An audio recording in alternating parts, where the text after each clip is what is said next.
জয়গুরু বন্ধুরা, আমার চ্যানেলে বিউটির কিচেনে আপনাদের সবাইকে স্বাগত। আজকে আমি আপনাদের দেখাবো শাটিক মাছের তরকারি। দেখুন বন্ধুরা, টাটকা একবার শাটিক মাছগুলো নিয়ে আসছে, আমি কেটে ধুয়ে লবণ হলুদ মাখিয়েছি। এখানে দেখুন কিছুটা মাছ এখানে আছে, কিছুটা আমি ভাজা বসিয়ে দিয়েছি, তো আপনাদের দেখাচ্ছি। এই যে কড়াতে অল্প অল্প দিয়ে মাছগুলো ভাজছি যাতে না ভেঙে যায়। দেখুন মাছটা কিন্তু একদম টাটকা মাছ, সুন্দর কিন্তু কড়া করে এই মাছটা ভাজতে হবে, তাহলে অনেকটা ইলিশের মতো স্বাদ আছে। তাই কড়া করেই ভাজছি।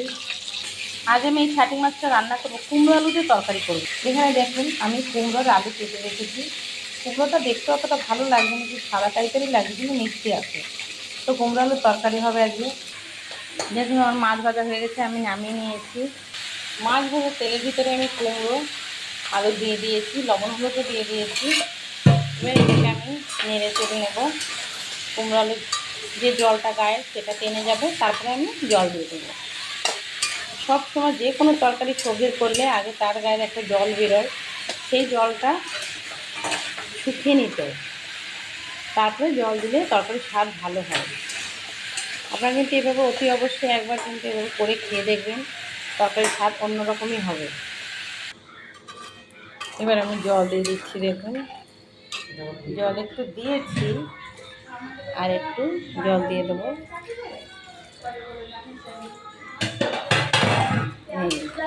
এই জল দিয়ে দিয়ে দেবো আমি কাঁচা লঙ্কা চিড়ে। এটা কিন্তু কাঁচা লঙ্কা থেতে করেছি হামানদিস্তায়। কাঁচা লঙ্কা মানে পেকে গেছে, তাই পাকা লঙ্কা থেতে করেছি। এটা আমি তরকারিটা এখন দিয়ে দেবো। দিয়ে দিচ্ছি তরকারিতে। আমি তরকারি নামিয়ে নিয়েছি, কড়া বসিয়ে দিয়েছি। যে কড়াতে এবার তেল ফোড়ন দিয়ে দেবো। এবার তেল দিয়ে দিচ্ছি।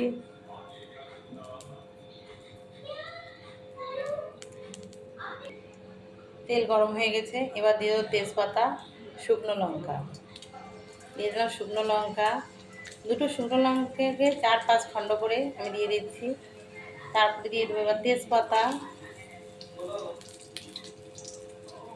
তেজপাতা শুকনো লঙ্কা একটু লাল লাল হবে,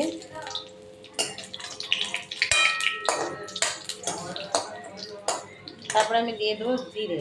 এবার জিরে দিয়ে দিয়েছি।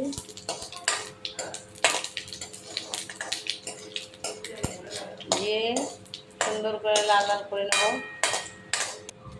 জিরে তেজপাতা পুরো লাল হয়েছে, এবার আমি তরকারি দিয়ে দেবো। তরকারি দিয়ে দিচ্ছি।